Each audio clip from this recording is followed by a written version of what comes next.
Louvado seja nosso Senhor Jesus Cristo, para sempre seja louvado. Bem-vindo ao nosso segundo dia de retiro. Se você ainda não assistiu o primeiro vídeo, é importante que você volte e assista, o primeiro vídeo, para ser introduzido nesse retiro que nós, como paróquia São José, estamos vivendo de maneira virtual, acompanhando a Jesus, que é aquele que tem nas mãos as chaves da morte, e por isso sobre elas é vencedor. Hoje, nesse segundo dia de retiro, nós vamos colocar a experiência de duas igrejas do livro do Apocalipse. É importante que você já pare, pegue a sua Bíblia, se você não estiver ainda, para acompanhar o texto. Hoje nós vamos ver a igreja de Éfeso e a igreja de Esmirna, e o que o Espírito também diz aos nossos corações.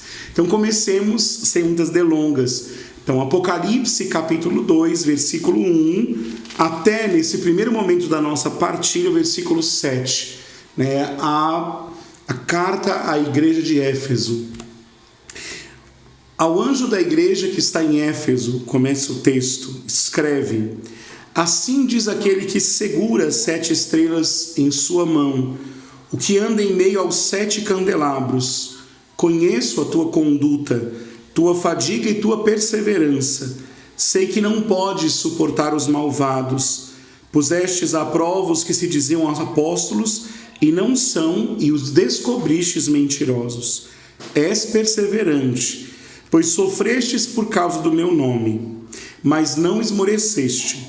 Devo-te reprovar-te, contudo, por teres abandonado o primeiro amor. Recorda-te, pois, de onde caíste, converte-te e retorna à tua conduta anterior. Do contrário, virei a ti, e caso não te convertas, removerei o candelabro da sua posição. Tens de bom, contudo, detestares a conduta dos nicolaítas, que também eu detesto. Quem tem ouvido, ouça o que o Espírito diz às igrejas.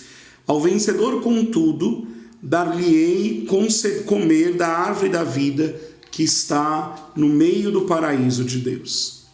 Então esta é a carta de Jesus ressuscitado à igreja de Éfeso, E é muito interessante porque esse texto, ele mostra uma espécie de continuação daquela visão de ontem que nós vimos, Aqui mostra, aquele que anda no meio dos candelabros. Eu sempre gosto de pensar, lembram da cena dos candelabros e do homem, de cabelo branco, vestido de branco, que é Cristo ressuscitado, sumo eterno sacerdote, que anda, protegendo a igreja. Cada um dos candelabros é uma das comunidades cristãs, a quem o Apocalipse é dirigido, e por isso também a nós. Mas aqui mostra Jesus que anda percorrendo o meio das igrejas, ou seja, como um cão de guarda, como um protetor, como uma vigia, como um atalaia que vai olhando e protegendo. Isso nos indica uma coisa: nosso Senhor não olha a igreja de longe, mas nosso Senhor protege a igreja a partir de dentro, caminha no meio da igreja. A igreja nunca será abandonada por nosso Senhor Jesus Cristo. Eis que eu estou convosco todos os dias até o fim dos tempos. Mas Jesus elogia esta comunidade. É uma comunidade muito fiel, Jesus diz: conheço a tua obra, a tua conduta, você caminha direitinho, você se cansa, você tem perseverado, Sei que você não suporta aqueles que vêm com doutrinas falsas. Então, alguém pode dizer, é uma comunidade boa, faz tudo direito, Se cansa por causa do reino dos céus, é perseverante, ótimo, aplausos a esta comunidade. Não. Jesus reprime a comunidade de Éfeso por um pecado. E um pecado que para Jesus ressuscitado aqui é grave. Jesus diz, és perseverante, sofrestes por causa do meu nome e não esmoreceste. Gente de fibra. Gente que quando assume uma coisa, vai até o final. Quando pega o bicho pelo chifre, é para derrubá-lo. Mas esta comunidade tem um pecado, Devo reprovar-te, contudo, por teres abandonado seu primeiro amor.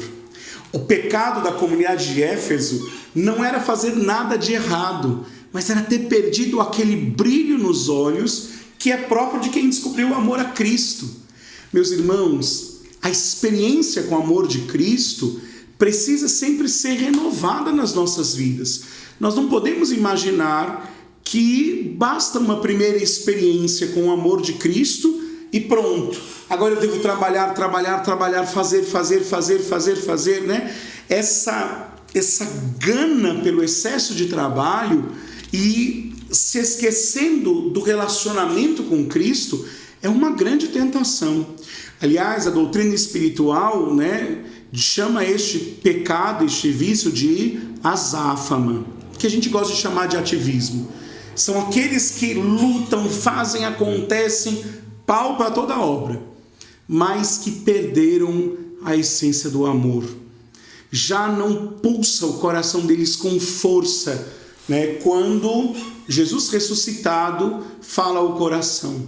Essas pessoas deixaram de ser amigos de Jesus e passaram a ser servos. Esse é um erro que pode cometer a nossa comunidade. De fazer muitas coisas, de trabalhar muito, mas de se esquecer do primeiro amor, né? De se esquecer daquelas coisas que são capazes de nos sustentar do seguimento de Cristo para sempre, né? Da amizade com Cristo. Vejam, meus queridos irmãos, aqui eu chamo a atenção para uma coisa. Nós não estamos na igreja em primeiro lugar para fazer coisas.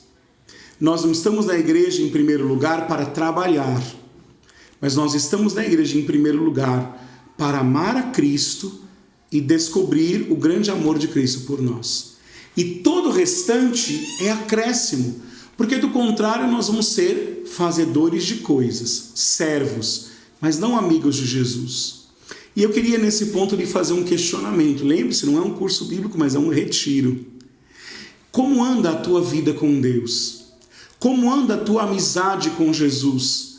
Você tem experimentado dia após dia a alegria de estar na presença de Deus e ter o seu coração inflamado por Jesus? Ou seja, aquele primeiro amor, né, tem se tornado intenso ou a gente entrou na rotina? Jesus diz, né, se você não retornar à tua primeira conduta, ou seja, ao teu primeiro amor, a fazer tudo com um brilho nos olhos, com alegria, e isso só pode vir da amizade com Jesus que se dá na oração. Caso não te converteres, vou remover o teu candelabro da posição. Ou seja, tirarei você, Éfeso, tirarei você, Paróquia São José, do lugar que eu te coloquei. E te coloquei aí porque tu foste minha amiga, paróquia. Tu foste meu amigo, né? Você que nos escuta. Tu foste meu amigo, Padre Weber, mas deixaste amizade comigo, né? Vejam como, talvez nesse tempo, muitos de nós tenhamos nos perdido porque perdemos a lógica do primeiro amor. Mas Jesus diz, vocês são bons porque vocês detestam a doutrina dos nicolaítas, né? Mais para frente do nosso retiro, os nicolaítas vão voltar, tá bom? Então guarde isso porque são cenas dos próximos capítulos. E Jesus faz aqui uma promessa. Primeiro ele diz, quem tem ouvidos ouça, né? É preciso acolher esta palavra e deixar que ela entre no nosso coração. Porque lembre-se que o apóstolo Paulo diz que a fé entra pelos ouvidos. Quem tem ouvidos para ouvir, ouça, acolha esta palavra e permita que o Espírito Santo de Deus atormente o teu coração, para que esta palavra, né, gere um movimento dentro de você. E se nós retornarmos ao primeiro amor, há para nós uma promessa. Jesus diz, ao vencedor concederei comer a árvore que está no paraíso de Deus, né? Aliás, a árvore da vida. Ou seja, se ele se ferir de morte, lembra de Adão e Eva, que poderiam comer a árvore da vida, mas não tinham acesso mais ao paraíso, porque a árvore da vida é a cruz de Cristo. Mas aqui a promessa que se dá é que aquele que luta para permanecer no primeiro amor comerá o fruto da árvore da vida, ou seja, a morte até pode o tocar, ele até pode ser desanimado na sua caminhada, mas ele não morrerá, o Senhor o socorrerá, porque ele lhe faz companhia, se nós fizermos companhia a ele. Por isso, meus irmãos, se nós não formos amigos de Jesus, a morte vai nos tocar em alguns momentos, a dificuldade vai nos tocar em alguns momentos, mas se nós não formos amigos de Jesus, nós não vamos conseguir voltar ao primeiro amor. E aí não teremos a força da árvore da vida que pode fazer nova todas as coisas. Pense um pouco sobre isso nesse dia. Vamos para a segunda igreja que nós vamos ver nesse dia do nosso retiro, de Esmirna. Talvez valha a pena pausar o vídeo nesse ponto, no minuto 10, quase 11, rezar um pouco com isso e retomar depois, tá bom? A segunda igreja é a igreja de Esmirna, a partir do versículo 8 a 11. E o texto diz assim: ao anjo da igreja, ao bispo, você já sabe, ao líder da igreja em Esmirna, escreve ao pároco, assim diz o primeiro e o último, que Jesus já deixa claro que é ele, aquele de quem tudo vem e para quem tudo vai, aquele que esteve morto, mas voltou à vida, ou seja, ele entrou na morte, mas agora ele saiu da morte vitorioso. Conheço a tua tribulação e a tua indigência, ou seja, sei que você, Esmirna, passa por uma grande tribulação e por causa da fé se tornou pobre, indigente. Lembre-se que, muito provavelmente, o anjo da igreja de Esmirna, que o Apocalipse se refere, seja São Policarpo de Esmirna, o segundo bispo de Esmirna. O primeiro foi São João, o segundo é São Policarpo. E São Policarpo é aquele que foi assado aos 84 anos por amor a Jesus. Então, o que Jesus diz a esta igreja? Você passa por grandes tribulações, passa por grande pobreza material, mas você, Esmirna, é rico, porém. As blasfêmias de alguns que se afirmavam judeus no meio de vocês, mas que não são, podem ter tocado algum, mas não tenhas medo, diz o texto, do que irá sofrer. Eis que o diabo vai lançar alguns dentre vós na prisão, e possivelmente aqui se referia entre os quais o bispo deles, São Policarpo, para ser disposto à prova. Tereis uma tribulação de 10 dias. Meus irmãos, aqui tem algo muito interessante. Por que que Jesus diz que a tribulação da igreja de Esmirna é de 10 dias? Será que esses 10 dias são contados como a gente imaginava que ia ser o começo da pandemia? Que alguém dizia, olha, nós vamos ficar reclusos nas nossas casas 15 dias. Depois virou 1 mês, depois virou 2 meses, depois viraram 4 meses, já se vão. Mas esses 10 dias, na verdade, são um sinal de um tempo curto. Toda tribulação, diante da promessa de Deus para nós, é um tempo curto. Padre, mas eu já estou nessa tribulação há muito tempo. Sim, mas diante do amor de Deus por nós, é um tempo curto. Você tem graça de Deus para enfrentar essa tribulação e você tem a graça de Deus muito maior do que essa tribulação. Então toda tribulação o cristão deve ver como um tempo curto, ainda que ela dure muito, mas na ordem da fé não passa de 10 dias, porque o Senhor é a nossa força. O texto ainda diz, para nós, mostra-te fiel até a morte. Mostra-te fiel até a morte. Meu querido irmão, o cristão só tem medo de uma coisa. Nós cristãos não tememos a morte de jeito nenhum. Nós tememos é não ter Cristo. O cristão não teme a morte, o cristão não teme a ter a Cristo, a não ter a Cristo. Se nós morrermos em Cristo, estaremos em Cristo. Se nós vivermos em Cristo, estaremos em Cristo. Então, em Cristo, vida e morte é Cristo.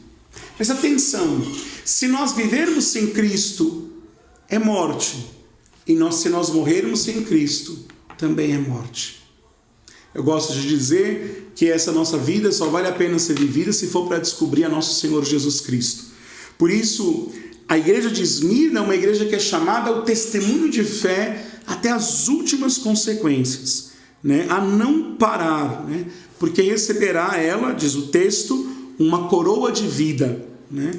E aí volta o refrão: quem tem ouvidos, ouça o que o Espírito diz às igrejas. Atenção, não é o que a igreja diz à igreja, mas é o que o Espírito diz à igreja.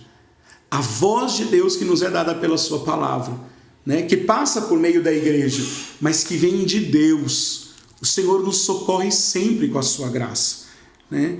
E aí o Senhor também dá uma segunda promessa à igreja de Esmirna, né? Ao vencedor, né, de modo algum será lesado pela segunda morte. O vencedor, né, aquele que permanece no serviço de Jesus, pode morrer por causa do evangelho? Sim, pode morrer.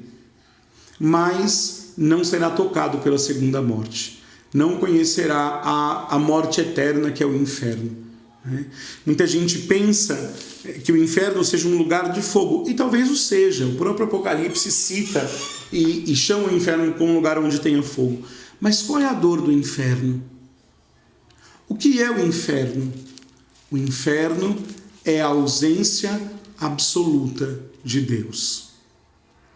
Alguém que é fiel a Cristo pode perder tudo, mas Cristo estará sempre com ele, né? Eu encerro esta pregação contando o finalzinho do martírio de São Policarpo de Esmirna. Afinal de contas, nós estamos falando de um texto que foi escrito possivelmente para ele, né?